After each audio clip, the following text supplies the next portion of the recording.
Hey guys, Tanner Larsson here from Build, Grow, Scale. It's a beautiful day in the neighborhood right now. Just dropped my daughter off at school. I'm heading back to the office.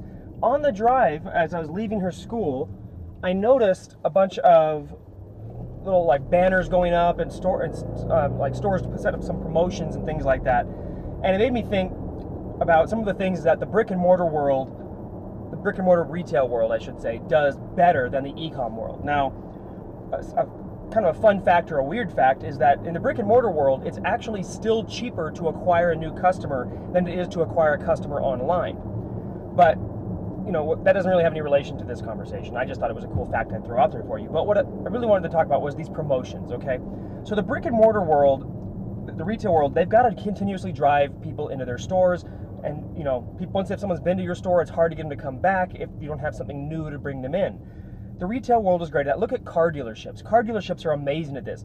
They have a different sale every other day, it seems like. Pretty much every week they've got something else going, some other kind of promotion. The Memorial Day sale, our boss got a haircut sale, our inventory overstock sale, I want to buy a new puppy sale, whatever it is. They get the radio stations involved and they're always running these different promotions, right? Well, why? Well, because nobody wants to go to the car dealership, okay? And nobody's thinking about it. And they need those sales and those promotions to get people to go. Well, this is something that the retail world has done well for years. All these stores have these default promotions that they run every single year, right? They always have a Memorial Day sale. They always have an anniversary sale. Before the end of the year, they always have an overstock sale. They, you know, may have a used car blowout, and, you know, all these different things. Now, the reason they do that is because that helps them provide consistency to their sales, their numbers, their cash flow, everything. So why doesn't the e-commerce world do this?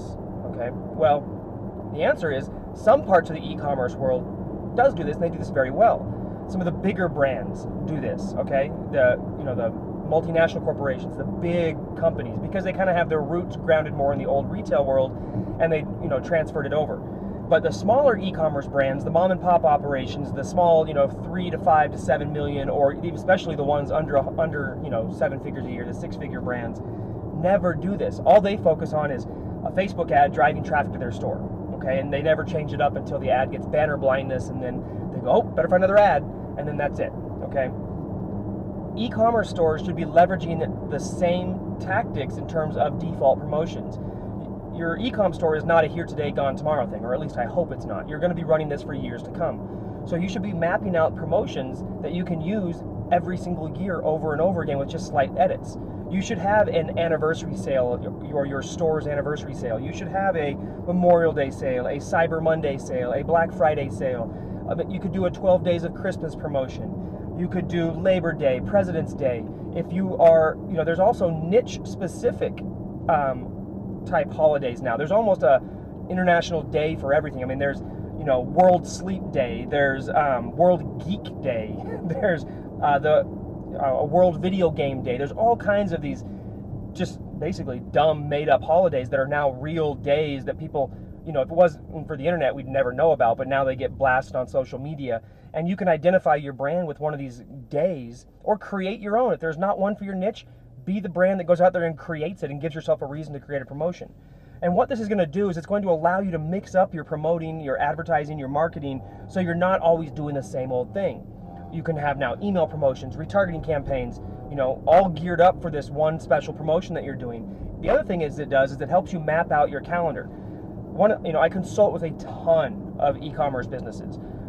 Some on an informal level, some, you know, with actual, you know, where I'm actually the consultant for the business. And then also I have my coaching students and the Black Level Mastermind members and all the people that come to our events. And by and large, nobody has a promotional calendar. Now, in the information marketing world, everybody has a promotional calendar because they're all worried about JVs and webinars and stuff like that. But the e-com world, their promotional calendar looks like, okay, this is January, this is February, and they basically are the exact same thing every month. We're going to run Facebook ads every day of the week, and they're not going to change unless our ads start performing less effectively. There's nothing thought out for their email promotions or their existing customers or their follow-up sequences or anything like that. Ideally, and I'm rambling a little bit, I know, guys, but there's a whole lot of little nuggets I wanted to throw out at you. Ideally, you should be having at least 3 solid promotions a month. So every month, you should have 3 promotions. Okay, that gives you the basis of doing about, you know, 1 promotion every 10 days or so on average, right? Why? Well, you don't want to, 4 promotions is kind of a little heavy, it's hard to organize, but 3 allows you to space it out, 3 to 5 day promotions within that 10-day sequence, and do the build up and the closeouts on each of the promotions, and spacing them out by 10 days gives you 3 solid promotions out of every 4-week period.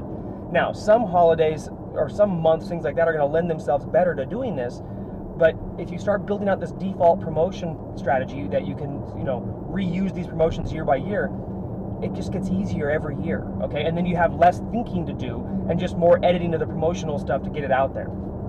Now, this is a huge, huge, huge win, okay? Number one, it just drives sales, right? But number 2, it helps you map out your calendar, and what you can do is you can go back into your empirical data, look at your past sales for the past 12 months and go, hey, we have a drop in January, or maybe the past couple years, and you can see every January we have a drop in sales. Every November we also have a drop. Well, what if we could build in some really, really sexy promotions that are just default promotions we run every year in those slow times to help raise those slow times and make them not so weak? Or maybe our second quarter is not nearly as strong as our first quarter, and we need to beef up the promotions there. By doing this and getting these documented and getting them ready, then when you map out on your promotion calendar, you just fill in the blanks with all your default promotions, and then all you have to do is come back in and look at where there's gaps. And that's the only creativity that's required. When there's a gap, okay, what kind of promotion can I use? What can I fill in on this gap to bring us up to par? Rather than having to look at a blank calendar and be creative on every week of every month. Okay? So this is something, again, that the offline world, the brick and mortar retail world, has done beautifully well. And they do it well because they have to. It's the only way for them to survive.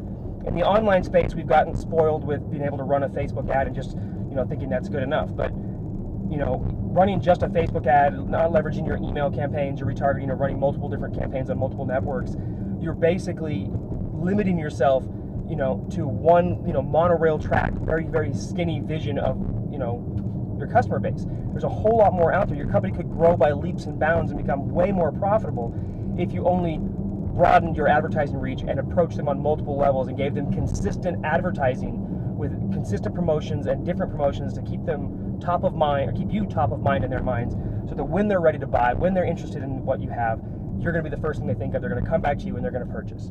And these promotions are also great for getting your existing customers to come back and buy again, because it's reminding them that you're relevant. All right? Okay, guys, so there was my ramble on advertising and default promotions, but I'm just about to pull into the office here right now, and I got a couple videos to shoot, so I'm going to sign off, and I'll see you later.